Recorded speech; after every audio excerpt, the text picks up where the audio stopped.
মই আজি ইয়াকে ক'ব খোজোঁ যে আমাৰ জাতিৰ যি সংকট সাম্প্ৰতিক সময়ত আমি যি সংকটৰ মাজেৰে অসমীয়া জাতিয়ে অতিবাহিত কৰিছোঁ এই সময়ত আমাৰ ইতিহাসৰ যিবিলাক মহৎ ব্যক্তি যিসকল আমাৰ ইতিহাসৰ উজ্জ্বল ৰত্ন সেই উজ্জ্বল ৰত্নসকলৰ পিনে আমি মুখ কৰাটো প্ৰয়োজনীয় হৈছে।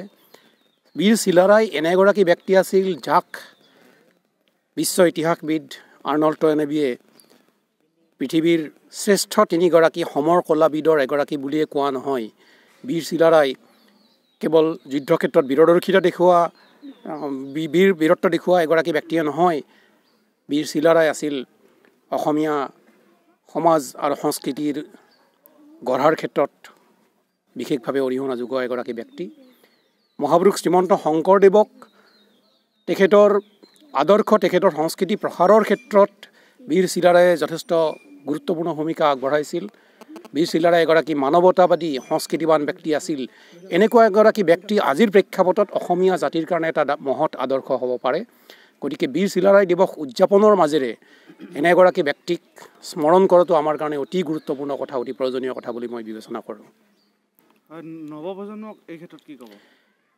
নৱপ্ৰজন্মৰ ক্ষেত্ৰত মই ইয়াকেই কওঁ যে নৱপ্ৰজন্মই আচলতে যিকোনো জাতিৰ যিকোনো প্ৰজন্মতে যিকোনো জাতিয়ে একোগৰাকী বীৰৰ সন্ধান কৰে, এগৰাকী আদৰ্শৰ সন্ধান কৰে।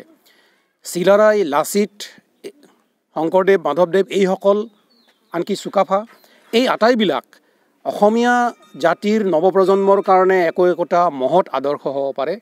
আমি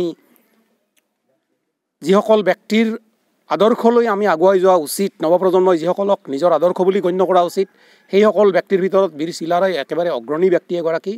গতিকে নৱপ্ৰজন্মৰ ওচৰত মই ইয়াকেই কামনা কৰিম, ইয়াকে মই অনুৰোধ কৰিম নৱপ্ৰজন্মক যে তেওঁলোকে চিলাৰায়ৰ বিষয়ে অধ্যয়ন কৰক, চিলাৰায়ৰ বিষয়ে বুজিবলৈ চেষ্টা কৰক যে চিলাৰায়ৰ দৰে ব্যক্তি এগৰাকীক, অসমৰ এগৰাকী ব্যক্তিকনো এগৰাকী ইউৰোপীয় ইতিহাসবিদে পৃথিৱীৰ শ্ৰেষ্ঠ তিনিগৰাকী সমৰ কলাবিদৰ এগৰাকী বুলি কিয় ক'লে। এই কথাবিলাক আমি অনুধাৱন কৰাৰ প্ৰয়োজন হৈছে।